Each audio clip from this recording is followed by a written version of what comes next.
What's going on, everybody? My name is Caleb, otherwise known as I'm Koi, and today's tutorial video is going to be about how to make a simple abstract header that anybody could really make, even with novice knowledge on how to use Photoshop. This isn't amazing. This isn't anything like this kind of work. This is very intricate, very time-consuming. But basically, you guys want to open up Photoshop, and this is what we're going to make today. Very simple, very easy. Not very many layers involved here. Now there is some kind of things on here that I use, some tricks and stuff that I use to make this stuff pop out the way it does. And I'll definitely go over all that, but you're looking at maybe 30 minutes to do this, give or take, while watching the tutorial. There are some things that you will have to grab either off of Google or something like that. The stuff that I have in packs that I use, such as this color correction, and particles that obviously people have in some packs and stuff like that. But it's going to be very basic, and hopefully you guys do enjoy it. So with that being said, basically you guys want to open up a new file. What I do is, since I have so many headers that I make, I already have a base set of what I do as far as layout goes. So what I'll do is when I'll make up another header, I'll go and open up some old header, and then I'll make sure that's saved as a PSD, as its own separate file, and then delete everything and then recreate it, and then resave it as its own other file. So basically what you could do is you can open up just the Twitter header size. This is mainly for Twitter. This isn't for YouTube. You can make a YouTube header. I can go ahead and do that too if you guys are interested, but I mainly stick to Twitter headers for the most part. So with that being said, I'm going to go ahead and open up just, let's see. Let's just open up this one. We'll go ahead and pick up the size right here with the marquee tool for you guys, just so you guys know what that's supposed to be. So you want to have it by 30 by 10. So if I go in and I make a new one, I'll even do it on this one too. 30 by 10, it should be what it is. Yeah, 30 by 10 is usually what it is. 30 and a half or 30 by 10 is usually the most identical size. Go to new. And sometimes it's already like in my actual custom files here. But if I want to make a new one, I'm going to do here, and I'm going to do pixels. Nope, I want inches. 30 by 10 height. Create. And there you go, you have your header size. What I usually do to start out with all my headers and designs is I create the background as unlock layer, go to colors, go to like a darker kind of gray, and fill tool.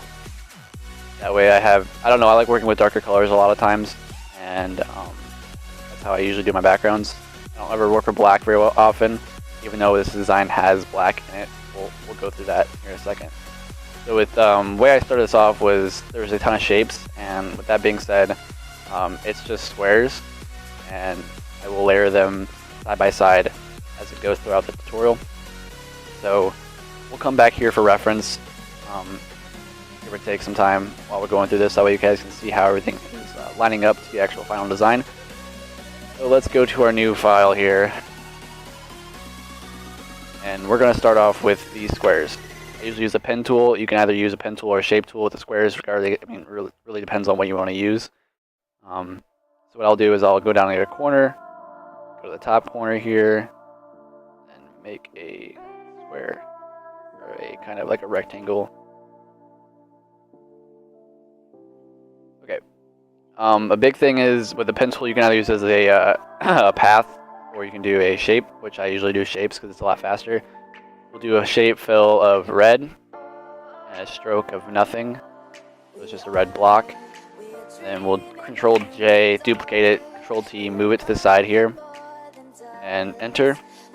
Then we'll go back here to the shape to change the color. Again, we'll go back to the shape tool. Wherever that is. There it is. And then what we'll do is we'll change the color to a darker red. And then we'll move it. Make sure these are all going above the header. Okay, that was a little too much, but okay, that works. And with that being said, now we can go ahead and copy these and then make our little V shape that we have in the previous design, the final design. So what we'll do is grab this red, Control J, Control T, Shift click, drag it over here.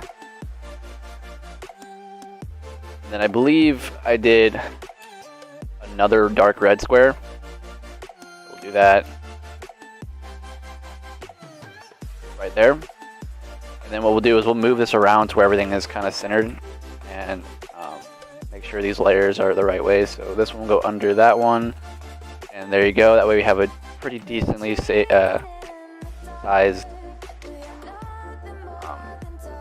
pattern here. This one needs to move over. There we go. It was a little showing on top. And then to fill this little triangle back down here, what I did was I just copied the the top red one. Control J, Control T, bring it over, Shift click it. Then I'll go here, change the color to a darker gray, not the background size, or the background color, but something like that. What I'll do is, since this is too big, Control T after shift clicking all of these, move them over just a little bit, enter, and then we'll do the Control J on the gray square.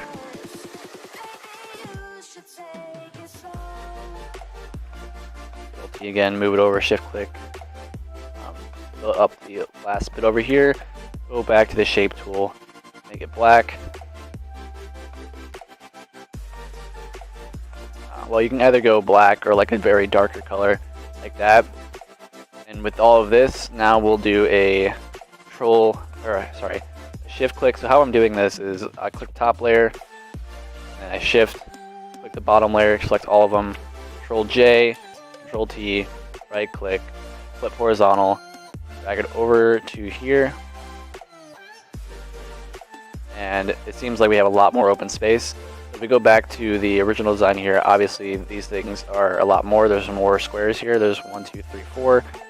Our design has 1, 2, 3, 4, and then 2 down here.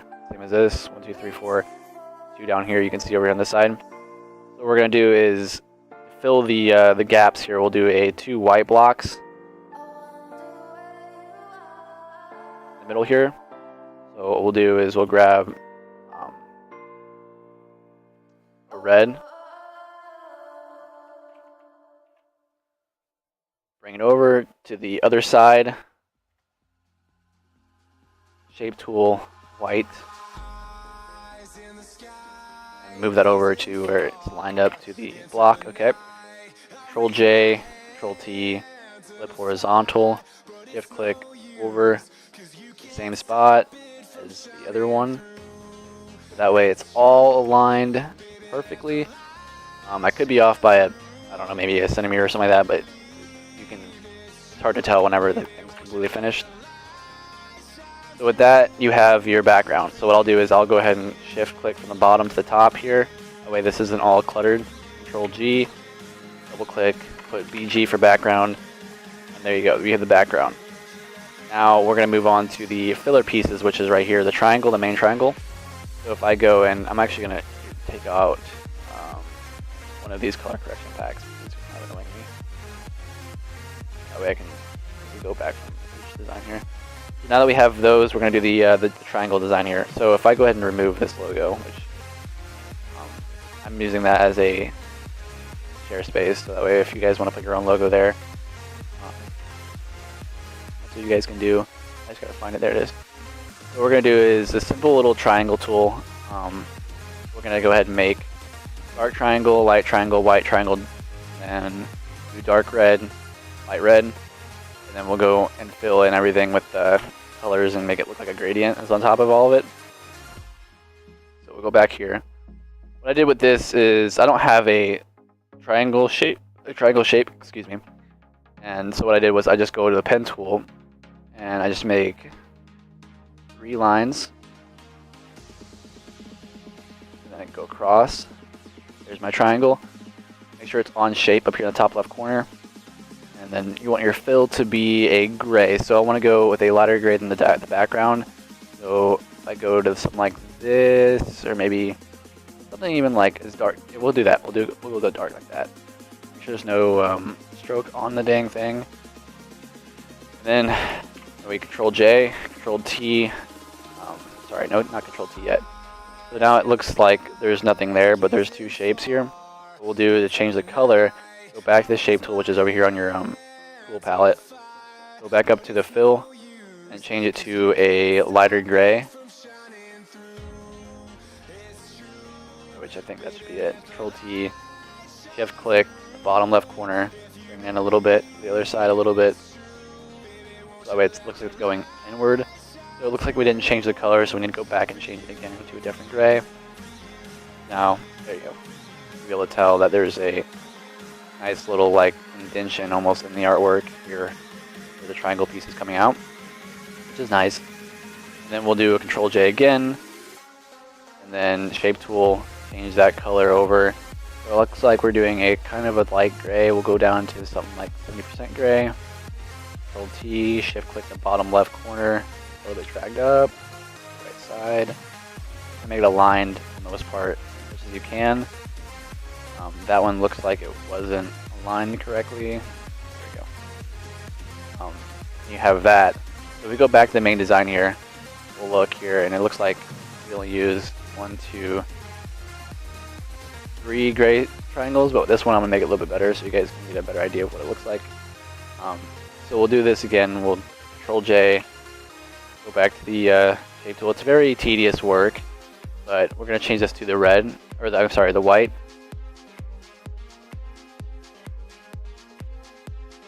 Bring it down a little bit.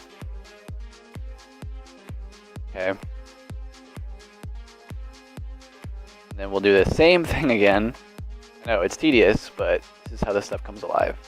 Go back and then make it red. That one's a little too light. There we go. Same thing again.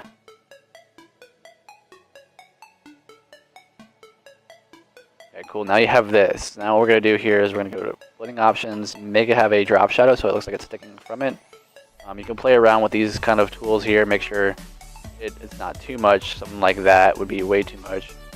Write it down a little bit, distance, and bring the opacity up a little bit so now it looks like it's coming out from the actual thing. We're going to control click on the actual shape, so over here on the your layer panel, control, and then you'll see this white box over here on the hand tool. Click the layer, and it outlines it. I'm going to do a new layer above that. Brush tool, make it a little bit smaller. Go to white. Sorry, let's press X. Sorry. And then we'll do like out here to the corners, so it looks like it's lighting up a bit. That being said, now we'll go and we'll start doing the actual design part of it. That's just like the background. We're not going to mess with the dark one. It kind of threw off the design a little bit, but I think with this it looks pretty clean. Nice little basic header for you guys to start off with. You guys can go ahead and put a logo in here somewhere. Sometimes I don't. I mean, sometimes I'll do it. Sometimes I won't. For this tutorial, we're going to grab my logo and drop it in here. Put it in the middle. Line that up in the middle. Okay. Now that that's done, we need to do lighting effects. This is what's going to make the entire header blow up and look amazing. What I'll do is, without using a pack, which sometimes I do recommend using a pack, because sometimes those color corrections are really good. I'm going to do the outside black.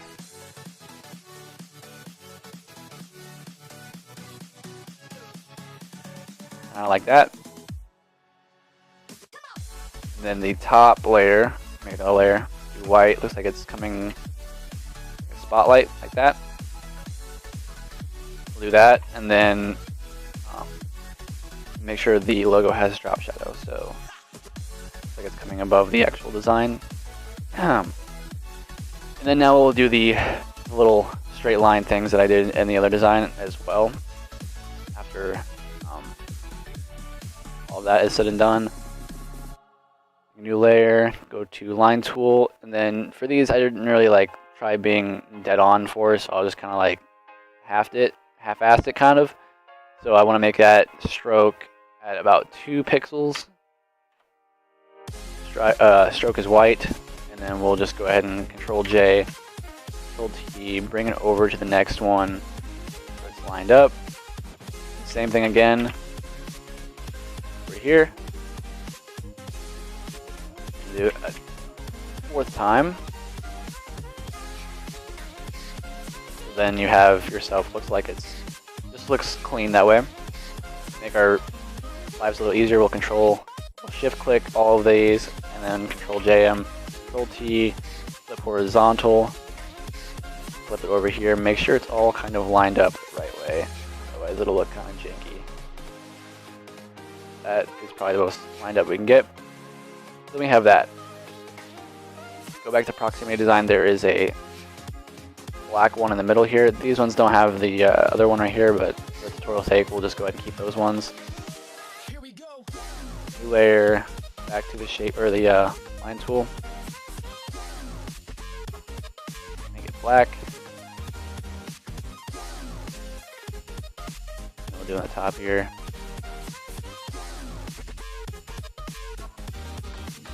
Under the actual logo here, so it's not interfering with it. Control J, Control T, flip horizontal, shift click, drag it over, and voila, we have what seems like a nice little header. So with this now, you can either do some color corrections on your own, or what I'll do is I'll actually just jump into the packs that I have here that I bought visual.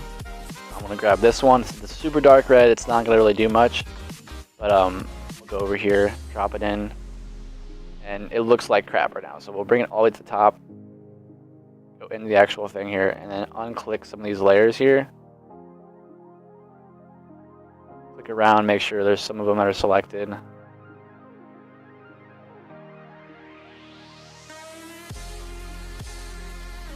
You know what? I'll just do this. Go over to the actual design here and then grab it, put it here. Do the same. There we go. So if you have the same pack, just click these two on, and then it'll look really, really nice, really clean. Okay.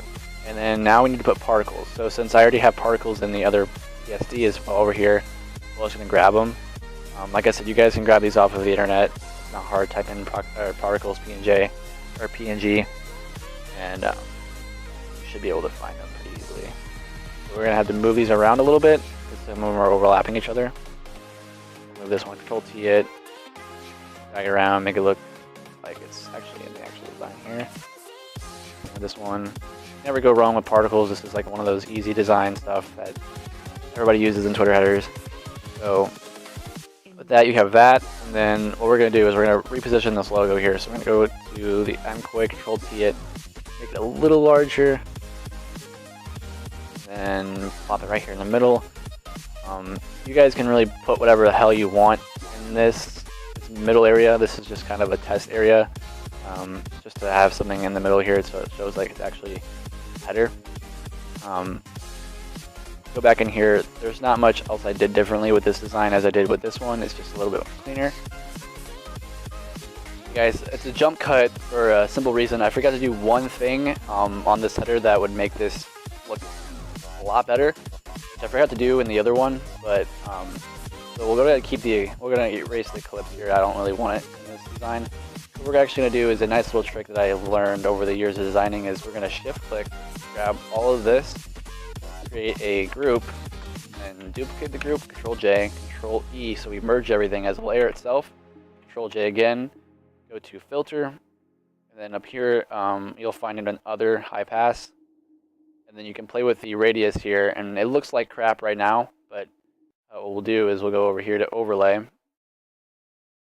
and you can see where it adds its own drop shadows to everything, and it makes everything pop out a lot better. So that's what I meant to do in the first recording, but I forgot, so I jump cut it. So hope you guys did actually enjoy the full video and the full tutorial. Like I said, if you guys want any other tutorials, let me know in the comments below. And with that, I will catch you guys in the next video.